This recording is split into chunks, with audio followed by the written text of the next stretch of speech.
ದೇಶದಲ್ಲಿಯೇ ವಿಶೇಷ ಸಂಸ್ಕೃತಿ ಅಂದ್ರೆ ಅದು ಕೊಡವ ಸಂಸ್ಕೃತಿ.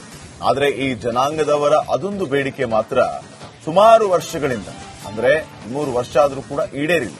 ಹಾಗಾದ್ರೆ ಆ ಬೇಡಿಕೆ ಏನು? ನೀವೇನು? ಕೊಡವ ಪಾರಂಪರಿಕ ತಾಣ ಮುಗಿಯದ ಗ್ರಹಣ. 13 ವರ್ಷಗಳಿಂದ ಸಿಗದ ಉದ್ಘಾಟನೆ ಭಾಗ್ಯ.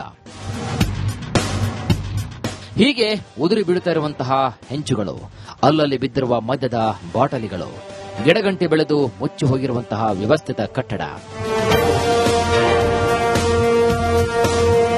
ಇದು ಮಡಿಕೇರಿಯಲ್ಲಿರುವಂತಹ ಕೊಡವ ಹೆರಿಟೇಜ್ ಕೇಂದ್ರ.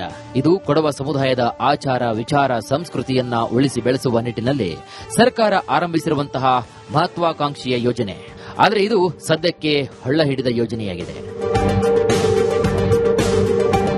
ರಾಜ್ಯ ಪ್ರವಾಸೋದ್ಯಮ ಇಲಾಖೆಯ ಅಧೀನದಲ್ಲಿ ಆರಂಭವಾಗಿದ್ದಂತಹ ಕಾಮಗಾರಿಗೆ ಸರ್ಕಾರ 13 ವರ್ಷದ ಹಿಂದೆಯೇ ಹಣ ಬಿಡುಗಡೆ ಮಾಡಿತ್ತು. ಎಲ್ಲವೂ ಅಂದುಕೊಂಡಂತೆ ಆಗಿದ್ರೆ ಈಗ ಹೆರಿಟೇಜ್ ಸೆಂಟರ್ ಲೋಕಾರ್ಪಣೆಯಾಗಬೇಕಾಗಿತ್ತು. ಆದರೆ ಅಧಿಕಾರಿಗಳು ಹಾಗೂ ಜನಪ್ರತಿನಿಧಿಗಳ ನಿರ್ಲಕ್ಷ್ಯಕ್ಕೆ ಇದು ಬಲಿಯಾಗಿದೆ. ನಮ್ಮ ಒಂದು ಕೊಡವರ ಒಂದು ಆತ್ಮಾಭಿಮಾನದ ಗುರುತು ಸರ್.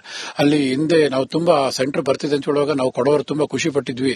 ಆದರೆ ಈಗ ಅತ್ಯಂತ ದುಃಖದಿಂದ ಹೇಳ್ಬೇಕು, ಯಾಕಂತಂದ್ರೆ ಯಾವ ಸರ್ಕಾರಗಳು ಬಂದರೂ ಕೂಡ ಯಾಕೋ ಈ ಕೊಡವ ಹೆರಿಟೇಜ್ ಸೆಂಟರ್ ಅನ್ನ ಪೂರ್ತಿ ಮಾಡಿ ಲೋಕಾರ್ಪಣೆ ಮಾಡಲಿಕ್ಕೆ ಅವ್ರು ಯಾಕೋ ತುಂಬಾ ಮೀನಮೇಷ ಎಣಿಸ್ತಾ ಇದ್ದಾರೆ. ಈ ಕೊಡವ ಹೆರಿಟೇಜ್ ಸೆಂಟರ್ ಆರಂಭವಾದರೆ ಇದರಲ್ಲಿ ವಸ್ತು ಸಂಗ್ರಹಾಲಯ, ಓಪನ್ ಥಿಯೇಟರ್ ಇಲ್ಲಿರುತ್ತದೆ. ಪ್ರತಿದಿನ ಸಂಜೆ ಸಾಂಸ್ಕೃತಿಕ ಕಾರ್ಯಕ್ರಮಗಳು ನಡೆಯಲಿವೆ. ಈ ಹಿಂದೆ ರಿಪಬ್ಲಿಕ್ ಕನ್ನಡದಲ್ಲಿ ವರದಿ ಮಾಡಿದ ಸಂದರ್ಭ ಒಂದಷ್ಟು ಕಾಮಗಾರಿಯನ್ನು ಕೂಡ ನಡೆಸಲಾಗಿತ್ತಾದರೂ ಮತ್ತೆ ನೆನೆಗುದಿಗೆ ಬಿದ್ದಿದೆ. 13 ವರ್ಷಗಳಿಂದ ಇಲ್ಲಿಗಂಟ ಸಹ ಒಂದು ಈ ಕಾಮಗಾರಿ ಪೂರ್ಣಗೊಳ್ಳದಿರುವುದು ನಮ್ಮೆಲ್ಲರಿಗೂ ಸಹ ಒಂದು ನೋವನ್ನು ತಂದಿದೆ. ಏಕೆಂತಂದ್ರೆ ಒಂದು ಒಳ್ಳೆ ಉದ್ದೇಶವನ್ನು ಇಟ್ಕೊಂಡು ಪ್ರಾರಂಭಿಸಿದಂತಹ ಈ ಒಂದು ಕೊಡವ ಹೆರಿಟೇಜ್ ಸೆಂಟರ್ ಇನ್ನೂ ಪೂರ್ತಿ ಆಗದೆ ಒಂದು ಎಲ್ಲರಿಗೂ ಸಹ ಒಂದು PhD ಮಾಡಲಿಕ್ಕೆ ಬಂದಂತಹ ವಿದ್ಯಾರ್ಥಿಗಳಿಗೂ ಸಹ ಒಂದು ಮಾಹಿತಿ ಸಿಗದಂತ ಕೊರತೆಯನ್ನು ಈಗಲೂ ಸಹ ಅನುಭವಿಸ್ತಾ ಇದ್ದಾರೆ. ಸರ್ಕಾರ ಇನ್ನಾದರೂ ಕಾಮಗಾರಿಯನ್ನ ಮುಗಿಸಿ ಉದ್ದೇಶಿತ ಯೋಜನೆಯನ್ನ ಆರಂಭಿಸಲು ಕ್ರಮವನ್ನು ಕೈಗೊಳ್ಳಬೇಕಾಗಿದೆ.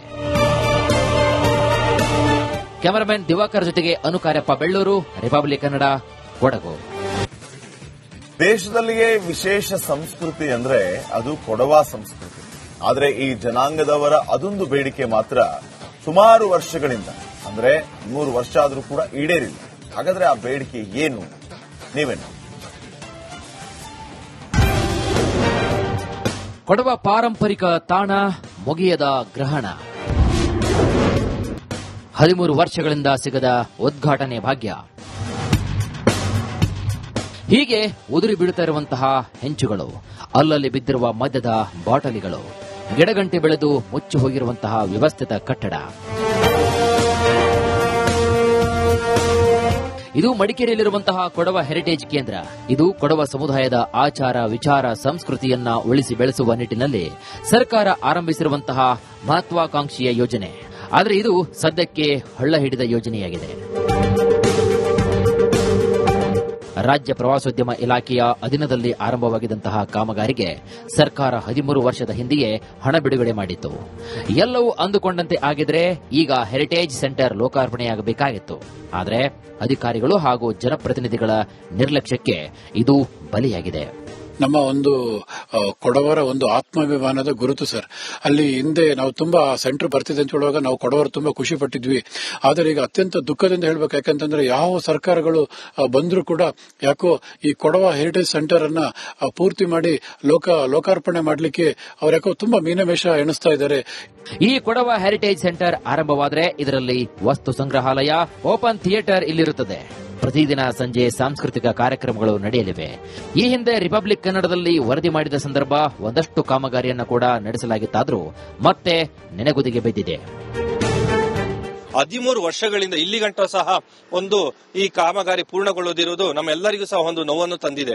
ಏಕೆಂತಂದ್ರೆ ಒಂದು ಒಳ್ಳೆ ಉದ್ದೇಶವನ್ನು ಇಟ್ಕೊಂಡು ಪ್ರಾರಂಭಿಸಿದಂತಹ ಈ ಒಂದು ಕೊಡವ ಹೆರಿಟೇಜ್ ಸೆಂಟರ್ ಇನ್ನೂ ಪೂರ್ತಿ ಆಗದೆ ಒಂದು ಎಲ್ಲರಿಗೂ ಸಹ ಒಂದು PhD ಮಾಡಲಿಕ್ಕೆ ಬಂದಂತಹ ವಿದ್ಯಾರ್ಥಿಗಳಿಗೂ ಸಹ ಒಂದು ಮಾಹಿತಿ ಸಿಗದಂತ ಕೊರತೆಯನ್ನು ಈಗಲೂ ಸಹ ಅನುಭವಿಸ್ತಾ ಇದ್ದಾರೆ. ಸರ್ಕಾರ ಇನ್ನಾದರೂ ಕಾಮಗಾರಿಯನ್ನ ಮುಗಿಸಿ ಉದ್ದೇಶಿತ ಯೋಜನೆಯನ್ನ ಆರಂಭಿಸಲು ಕ್ರಮವನ್ನು ಕೈಗೊಳ್ಳಬೇಕಾಗಿದೆ.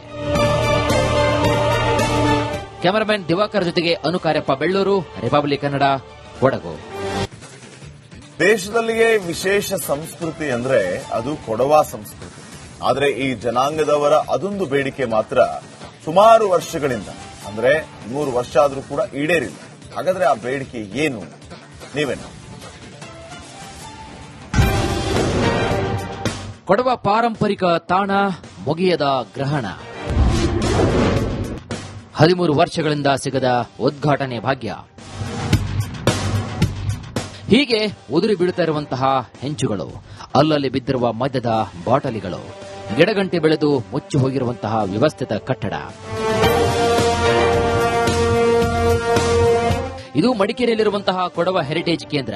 ಇದು ಕೊಡವ ಸಮುದಾಯದ ಆಚಾರ, ವಿಚಾರ, ಸಂಸ್ಕೃತಿಯನ್ನ ಉಳಿಸಿ ಬೆಳೆಸುವ ನಿಟ್ಟಿನಲ್ಲಿ ಸರ್ಕಾರ ಆರಂಭಿಸಿರುವಂತಹ ಮಹತ್ವಾಕಾಂಕ್ಷಿಯ ಯೋಜನೆ. ಆದರೆ ಇದು ಸದ್ಯಕ್ಕೆ ಹಳ್ಳ ಹಿಡಿದ ಯೋಜನೆಯಾಗಿದೆ. ರಾಜ್ಯ ಪ್ರವಾಸೋದ್ಯಮ ಇಲಾಖೆಯ ಅಧೀನದಲ್ಲಿ ಆರಂಭವಾಗಿದ್ದಂತಹ ಕಾಮಗಾರಿಗೆ ಸರ್ಕಾರ 13 ವರ್ಷದ ಹಿಂದೆಯೇ ಹಣ ಬಿಡುಗಡೆ ಮಾಡಿತ್ತು. ಎಲ್ಲವೂ ಅಂದುಕೊಂಡಂತೆ ಆಗಿದ್ರೆ ಈಗ ಹೆರಿಟೇಜ್ ಸೆಂಟರ್ ಲೋಕಾರ್ಪಣೆಯಾಗಬೇಕಾಗಿತ್ತು. ಆದರೆ ಅಧಿಕಾರಿಗಳು ಹಾಗೂ ಜನಪ್ರತಿನಿಧಿಗಳ ನಿರ್ಲಕ್ಷ್ಯಕ್ಕೆ ಇದು ಬಲಿಯಾಗಿದೆ. ನಮ್ಮ ಒಂದು ಕೊಡವರ ಒಂದು ಆತ್ಮಾಭಿಮಾನದ ಗುರುತು ಸರ್. ಅಲ್ಲಿ ಹಿಂದೆ ನಾವು ತುಂಬಾ ಸೆಂಟರ್ ಬರ್ತಿದೆ ಅಂತ ಹೇಳುವಾಗ ನಾವು ಕೊಡವರು ತುಂಬಾ ಖುಷಿ ಪಟ್ಟಿದ್ವಿ. ಆದರೆ ಈಗ ಅತ್ಯಂತ ದುಃಖದಿಂದ ಹೇಳ್ಬೇಕು, ಯಾಕಂತಂದ್ರೆ ಯಾವ ಸರ್ಕಾರಗಳು ಬಂದರೂ ಕೂಡ ಯಾಕೋ ಈ ಕೊಡವ ಹೆರಿಟೇಜ್ ಸೆಂಟರ್ ಅನ್ನ ಪೂರ್ತಿ ಮಾಡಿ ಲೋಕಾರ್ಪಣೆ ಮಾಡಲಿಕ್ಕೆ ಅವ್ರು ಯಾಕೋ ತುಂಬಾ ಮೀನಮೇಷ ಎಣಿಸ್ತಾ ಇದ್ದಾರೆ. ಈ ಕೊಡವ ಹೆರಿಟೇಜ್ ಸೆಂಟರ್ ಆರಂಭವಾದರೆ ಇದರಲ್ಲಿ ವಸ್ತು ಸಂಗ್ರಹಾಲಯ, ಓಪನ್ ಥಿಯೇಟರ್ ಇಲ್ಲಿರುತ್ತದೆ. ಪ್ರತಿದಿನ ಸಂಜೆ ಸಾಂಸ್ಕೃತಿಕ ಕಾರ್ಯಕ್ರಮಗಳು ನಡೆಯಲಿವೆ. ಈ ಹಿಂದೆ ರಿಪಬ್ಲಿಕ್ ಕನ್ನಡದಲ್ಲಿ ವರದಿ ಮಾಡಿದ ಸಂದರ್ಭ ಒಂದಷ್ಟು ಕಾಮಗಾರಿಯನ್ನು ಕೂಡ ನಡೆಸಲಾಗಿತ್ತಾದರೂ ಮತ್ತೆ ನೆನೆಗುದಿಗೆ ಬಿದ್ದಿದೆ. 13 ವರ್ಷಗಳಿಂದ ಇಲ್ಲಿಗಂಟ ಸಹ ಒಂದು ಈ ಕಾಮಗಾರಿ ಪೂರ್ಣಗೊಳ್ಳದಿರುವುದು ನಮ್ಮೆಲ್ಲರಿಗೂ ಸಹ ಒಂದು ನೋವನ್ನು ತಂದಿದೆ. ಏಕೆಂತ ಹೇಳಿದ್ರೆ ಒಂದು ಒಳ್ಳೆ ಉದ್ದೇಶವನ್ನು ಇಟ್ಕೊಂಡು ಪ್ರಾರಂಭಿಸಿದಂತಹ ಈ ಒಂದು ಕೊಡವ ಹೆರಿಟೇಜ್ ಸೆಂಟರ್ ಇನ್ನೂ ಪೂರ್ತಿ ಆಗದೆ ಒಂದು ಎಲ್ಲರಿಗೂ ಸಹ ಒಂದು PhD ಮಾಡಲಿಕ್ಕೆ ಬಂದಂತಹ ವಿದ್ಯಾರ್ಥಿಗಳಿಗೂ ಸಹ ಒಂದು ಮಾಹಿತಿ ಸಿಗದಂತ ಕೊರತೆಯನ್ನು ಈಗಲೂ ಸಹ ಅನುಭವಿಸ್ತಾ ಇದ್ದಾರೆ. ಸರ್ಕಾರ ಇನ್ನಾದರೂ ಕಾಮಗಾರಿಯನ್ನ ಮುಗಿಸಿ ಉದ್ದೇಶಿತ ಯೋಜನೆಯನ್ನ ಆರಂಭಿಸಲು ಕ್ರಮವನ್ನು ಕೈಗೊಳ್ಳಬೇಕಾಗಿದೆ. ಕ್ಯಾಮರಾಮನ್ ದಿವಾಕರ್ ಜೊತೆಗೆ ಅನುಕಾರ್ಯಪ್ಪ, ಬೆಳ್ಳೂರು, ರಿಪಬ್ಲಿಕ್ ಕನ್ನಡ, ಕೊಡಗು. ದೇಶದಲ್ಲಿಯೇ ವಿಶೇಷ ಸಂಸ್ಕೃತಿ ಅಂದ್ರೆ ಅದು ಕೊಡವ ಸಂಸ್ಕೃತಿ. ಆದರೆ ಈ ಜನಾಂಗದವರ ಅದೊಂದು ಬೇಡಿಕೆ ಮಾತ್ರ ಸುಮಾರು ವರ್ಷಗಳಿಂದ, ಅಂದ್ರೆ 3 ವರ್ಷ ಆದರೂ ಕೂಡ ಈಡೇರಿಲ್ಲ. ಹಾಗಾದ್ರೆ ಆ ಬೇಡಿಕೆ ಏನು? ನೀವೇನು? ಕೊಡವ ಪಾರಂಪರಿಕ ತಾಣ ಮುಗಿಯದ ಗ್ರಹಣ. 13 ವರ್ಷಗಳಿಂದ ಸಿಗದ ಉದ್ಘಾಟನೆ ಭಾಗ್ಯ. ಹೀಗೆ ಉದುರಿ ಬೀಳುತ್ತಾ ಇರುವಂತಹ ಹೆಂಚುಗಳು, ಅಲ್ಲಲ್ಲಿ ಬಿದ್ದಿರುವ ಮದ್ಯದ ಬಾಟಲಿಗಳು, ಗಿಡಗಂಟೆ ಬೆಳೆದು ಮುಚ್ಚಿ ಹೋಗಿರುವಂತಹ ವ್ಯವಸ್ಥಿತ ಕಟ್ಟಡ. ಇದು ಮಡಿಕೇರಿಯಲ್ಲಿರುವಂತಹ ಕೊಡವ ಹೆರಿಟೇಜ್ ಕೇಂದ್ರ. ಇದು ಕೊಡವ ಸಮುದಾಯದ ಆಚಾರ, ವಿಚಾರ, ಸಂಸ್ಕೃತಿಯನ್ನ ಉಳಿಸಿ ಬೆಳೆಸುವ ನಿಟ್ಟಿನಲ್ಲಿ ಸರ್ಕಾರ ಆರಂಭಿಸಿರುವಂತಹ ಮಹತ್ವಾಕಾಂಕ್ಷಿಯ ಯೋಜನೆ. ಆದರೆ ಇದು ಸದ್ಯಕ್ಕೆ ಹಳ್ಳ ಹಿಡಿದ ಯೋಜನೆಯಾಗಿದೆ. ರಾಜ್ಯ ಪ್ರವಾಸೋದ್ಯಮ ಇಲಾಖೆಯ ಅಧೀನದಲ್ಲಿ ಆರಂಭವಾಗಿದ್ದಂತಹ ಕಾಮಗಾರಿಗೆ ಸರ್ಕಾರ 13 ವರ್ಷದ ಹಿಂದೆಯೇ ಹಣ ಬಿಡುಗಡೆ ಮಾಡಿತ್ತು. ಎಲ್ಲವೂ ಅಂದುಕೊಂಡಂತೆ ಆಗಿದ್ರೆ ಈಗ ಹೆರಿಟೇಜ್ ಸೆಂಟರ್ ಲೋಕಾರ್ಪಣೆಯಾಗಬೇಕಾಗಿತ್ತು. ಆದರೆ ಅಧಿಕಾರಿಗಳು ಹಾಗೂ ಜನಪ್ರತಿನಿಧಿಗಳ ನಿರ್ಲಕ್ಷ್ಯಕ್ಕೆ ಇದು ಬಲಿಯಾಗಿದೆ. ನಮ್ಮ ಒಂದು ಕೊಡವರ ಒಂದು ಆತ್ಮಾಭಿಮಾನದ ಗುರುತು ಸರ್. ಅಲ್ಲಿ ಹಿಂದೆ ನಾವು ತುಂಬಾ ಸೆಂಟರ್ ಬರ್ತಿದೆ ಅಂತ ಹೇಳುವಾಗ ನಾವು ಕೊಡವರು ತುಂಬಾ ಖುಷಿ ಪಟ್ಟಿದ್ವಿ. ಆದರೆ ಈಗ ಅತ್ಯಂತ ದುಃಖದಿಂದ ಹೇಳ್ಬೇಕು, ಯಾಕಂತಂದ್ರೆ ಯಾವ ಸರ್ಕಾರಗಳು ಬಂದರೂ ಕೂಡ ಯಾಕೋ ಈ ಕೊಡವ ಹೆರಿಟೇಜ್ ಸೆಂಟರ್ ಅನ್ನ ಪೂರ್ತಿ ಮಾಡಿ ಲೋಕಾರ್ಪಣೆ ಮಾಡಲಿಕ್ಕೆ ಅವ್ರು ಯಾಕೋ ತುಂಬಾ ಮೀನಮೇಷ ಎಣಿಸ್ತಾ ಇದ್ದಾರೆ. ಈ ಕೊಡವ ಹೆರಿಟೇಜ್ ಸೆಂಟರ್ ಆರಂಭವಾದರೆ ಇದರಲ್ಲಿ ವಸ್ತು ಸಂಗ್ರಹಾಲಯ, ಓಪನ್ ಥಿಯೇಟರ್ ಇಲ್ಲಿರುತ್ತದೆ. ಪ್ರತಿದಿನ ಸಂಜೆ ಸಾಂಸ್ಕೃತಿಕ ಕಾರ್ಯಕ್ರಮಗಳು ನಡೆಯಲಿವೆ. ಈ ಹಿಂದೆ ರಿಪಬ್ಲಿಕ್ ಕನ್ನಡದಲ್ಲಿ ವರದಿ ಮಾಡಿದ ಸಂದರ್ಭ ಒಂದಷ್ಟು ಕಾಮಗಾರಿಯನ್ನು ಕೂಡ ನಡೆಸಲಾಗಿತ್ತಾದರೂ ಮತ್ತೆ ನೆನೆಗುದಿಗೆ ಬಿದ್ದಿದೆ. 13 ವರ್ಷಗಳಿಂದ ಇಲ್ಲಿಗಂಟ ಸಹ ಒಂದು ಈ ಕಾಮಗಾರಿ ಪೂರ್ಣಗೊಳ್ಳದಿರುವುದು ನಮ್ಮೆಲ್ಲರಿಗೂ ಸಹ ಒಂದು ನೋವನ್ನು ತಂದಿದೆ. ಏಕೆಂತ ಹೇಳಿದ್ರೆ ಒಂದು ಒಳ್ಳೆ ಉದ್ದೇಶವನ್ನು ಇಟ್ಕೊಂಡು ಪ್ರಾರಂಭಿಸಿದಂತಹ ಈ ಒಂದು ಕೊಡವ ಹೆರಿಟೇಜ್ ಸೆಂಟರ್ ಇನ್ನೂ ಪೂರ್ತಿ ಆಗದೆ ಒಂದು ಎಲ್ಲರಿಗೂ ಸಹ ಒಂದು PhD ಮಾಡಲಿಕ್ಕೆ ಬಂದಂತಹ ವಿದ್ಯಾರ್ಥಿಗಳಿಗೂ ಸಹ ಒಂದು ಮಾಹಿತಿ ಸಿಗದಂತ ಕೊರತೆಯನ್ನು ಈಗಲೂ ಸಹ ಅನುಭವಿಸ್ತಾ ಇದ್ದಾರೆ.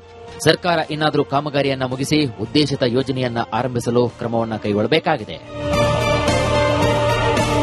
ಕ್ಯಾಮರಾಮನ್ ದಿವಾಕರ್ ಜೊತೆಗೆ ಅನುಕಾರ್ಯಪ್ಪ, ಬೆಳ್ಳೂರು.